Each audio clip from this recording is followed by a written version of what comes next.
instructional video for Ultimate Ace Assembly. You saw the trick, and very good trick. It's real magic. It's not, it looks like real magic. It's unbelievable.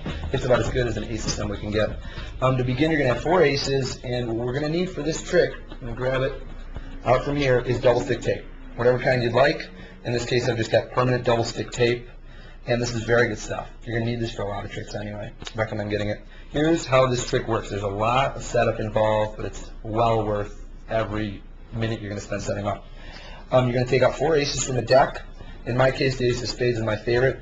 I've put a 1-inch strip right here in the middle, and if you want to see, it's right in between my fingers right now. So it's just a strip that big, less than an inch, maybe 3/4 of an inch, right here on the center of the ace of spades. Next, you need to take out 3 aces from another deck, matching back. So in this case, since the spades is my leader, I've taken out the diamonds, clubs, and the hearts. Next, you need to take out a total of, it looks like 9 cards. What you've got here is cards with double stick tape to them. Now, here's what I've done. Just to give you an idea, we'll break these off into blocks of 4 cards. Take this one apart and take these apart. Here's what I've got. If you'll notice, the 3 of diamonds, okay, has a 1-inch stick of tape. You probably can't see it, but it's right here. It's right dead smack in the middle, and it's a 1-inch piece of tape right there, double stick tape. What I've done is I've taken a very close card, i.e. the 4 of diamonds, and put it with it along with 2 black cards.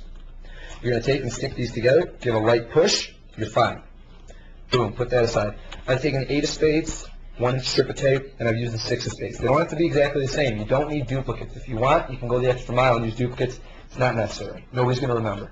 8 of spades with the 6 of spades, square them up, give a push. Put the other 2 cards on top. Finally, 9 of diamonds, 10 of diamonds, you get the point. Along with the strip of 1-inch tape, push those 2 together. Now notice, for every one of these piles, if the card with double stick tape is going to be red, the other 2 are black. Same here. That's good just because it'll keep the flow the same. You don't want to do all black cards, you don't want to do all red cards. It looks tacky. It doesn't look quite right. This will look good, and the discrepancy will not be noted by audiences later on when you actually have a 10 of diamonds along with them. Take your double stick card with 2, put it in your hand. Take the next set, put it there, next set right on top. So you've got double stick followed by 2 cards that are regular, double stick, 2 cards stuck together followed by 2, double stick followed by 2 cards. Next, ordering is very important at this point. You're going to take the diamonds, then the clubs, then the hearts. Okay? The order does matter. And place these cards on top. Place this on top of the deck. So you've got a total of what you've got: double stick followed by 2, double stick followed by 2, double stick followed by 2, diamonds, hearts, clubs. I'm sorry, diamonds, clubs, hearts. Okay? Red, black, red. Just to reiterate, on top you're going to have the spades, followed by the hearts, followed by the clubs, followed by the diamonds. Here's the way it goes. You're going to deal the spades down. Leader position, right in the front. From left to right, you go hearts, clubs, diamonds. Okay? Now, you're going to just take 1, 2, 3 cards. What you actually have here, just to reiterate, is 4 cards. 2 of them are stuck together. So these 2 are stuck together. But it's so easy to deal them off because they're double sticked. 1, 2, 3. Now notice how I deal these. This is going to mimic an action we're going to do later. Show them, turn them sideways, square, and then drop. Always do this the same way. There's a reason, because in a moment, we're going to do something where the spectators don't know, where you actually change the cards. But if you do it the same for all these, it's going to look identical for the ace of spades. 1, 2, 3, show the cards. But notice when I square, don't square like this. Just square down, then drop. It's going to mimic the action for the spades. 1, 2, 3, square, drop. Now for the spades, for the ace of spades, we're going to do a combination of having cards selected and then do a strip out move where we actually change the cards. It's an idea of divergence that was modified by Larry Jennings. That's where it comes from. To start off, you're going to push over 3 cards. The top 3 cards right now are the 3 aces. What I recommend doing is pushing all 3 over and then pushing them over just a little more so that you can feel them. And then kind of squeeze down with your middle finger from below on these. Not too hard, but just so that you don't have other cards get spread over underneath it, because you're going to have to catch a break in a little bit. Keep spreading. You see that little jog? That's what's going to facilitate getting a break later.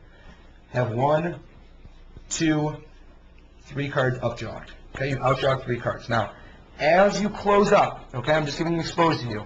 As I close, I'm going to get a pinky break below the top 3 cards, the top 3 aces.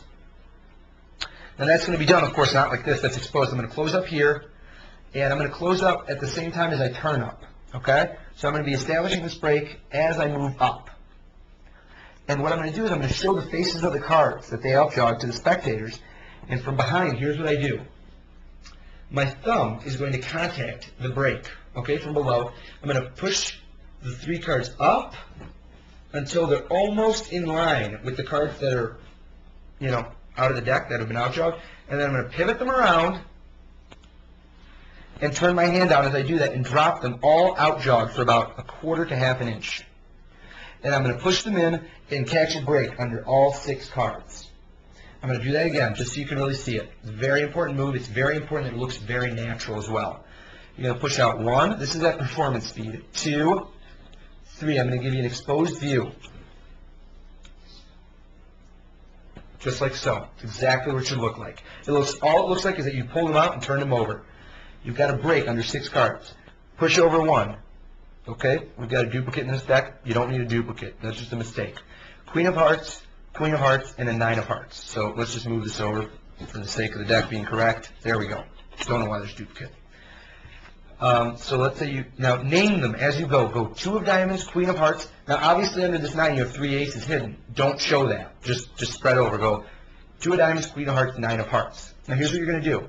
You're going to pick up the 9 of Hearts with the 3 cards underneath it and leave it about 1/8 of an inch in-jogged. When you pick these up and turn over, you're going to have these 4 cards in-jogged. So that's all you're doing. You're grabbing the 9 from a little bit higher up, so when you turn it over, the Queen is going to fall in line with the deck, and the 9 is going to be down further. That's going to allow you to catch a break. Okay?